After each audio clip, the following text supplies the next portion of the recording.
नमस्कार दोस्तों, स्वागत है मेरा यूट्यूब चैनल में। आज मैं आपको बताने वाला हूँ उज्जैन मंदिर के बारे में, कुछ रोचक तथ्य के बारे में जो सुन के आप बहुत अचंभित हो जाएंगे, तो जान के आप बहुत हैरान भी हो जाएंगे। तो चलिए दोस्तों, शुरू करते हैं आज का वीडियो। अगर आपको वीडियो पसंद आए तो चैनल को लाइक, शेयर एंड सब्सक्राइब कर दीजिएगा।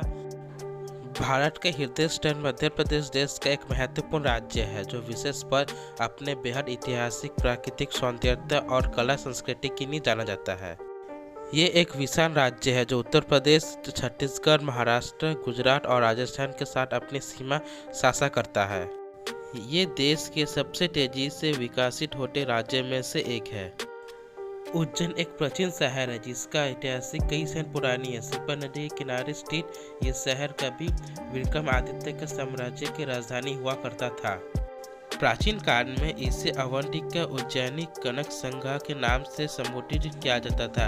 मध्य प्रांत में कई बार ऐतिहासिक घटनाएं इस स्थान में आसपास घटी हुई है। उज्जैन को कालिदास की नगरी भी कहा जाता है। प्रसिद्ध महाकवि कालिदास सम्राट विक्रमादित्य दरबार के नवरत्न के सबसे खास थे।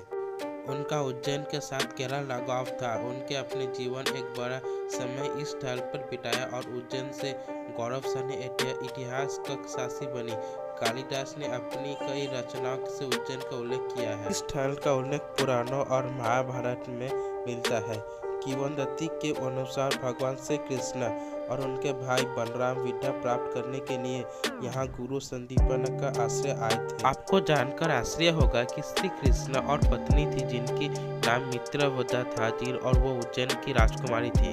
उनसे एक तीव्रता ये भी जुड़ा है कि राजकुमारी दो भाई विंध्य और अनुविंध्य ने महाभारत की लड़ाई को कौरव के साथ दिया था और वो उसी युद्ध के दौरान मारे गए थे। चूंकि ये महत्वपूर्ण स्थल था, इसलिए यहाँ कई शक्तिशाली शासकों की नजर बनी रही। एक समय उज्जैन शकों और सातवाहनों के मध्य लड़ाई का महत्वपूर्ण केंद्र बन गया था। चौथी शताब्दी के दौरान ये गुप्तों ने शकों की सत्ता को खत्म कर दिया था। शकों और गुप्तों के शासनकाल में इस शहर ने काफी तरक्की की। 7वीं शताब्दी में ये प्राचीन शहर हर्षवर्धन साम्राज्य में विलीन हो गया था। इस काल के दौरान उज्जैन का सभी गण विकास हुआ, जिसके बाद ये और भी कई शासकों का शासन रहा।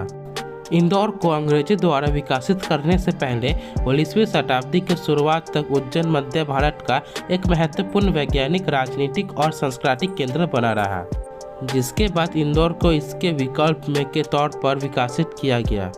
उज्जैन प्राचीन अध्ययन का एक बड़ा केंद्र था। शहर में स्थित जंतर मंतर वो महत्वपूर्ण स्थल था जहां खगोल विज्ञान की शिक्षा दी जाती थी। जंतर मंतर का निर्माण राजा जय सिंह ने करवाया था।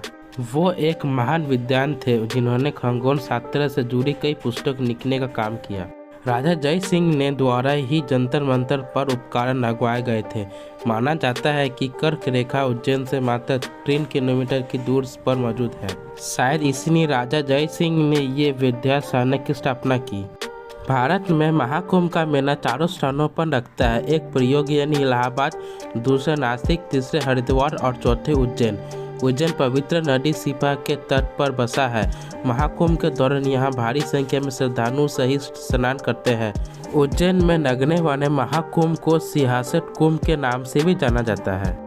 तो दोस्तों, आप लोगों को ये वीडियो कैसी लगी? अगर आपको ये वीडियो पसंद आई तो चैनल को लाइक, शेयर एंड सब्सक्राइब कीजिए एंड कमेंट में बताइए मैं इसका नेक्स्ट पार्ट लाऊं कि नहीं लाऊं। आप अगर सपोर्ट कीजिएगा तो मैं इसका नेक्स्ट पार्ट लेके आऊँगा वीडियो का। Thank you for watching this video.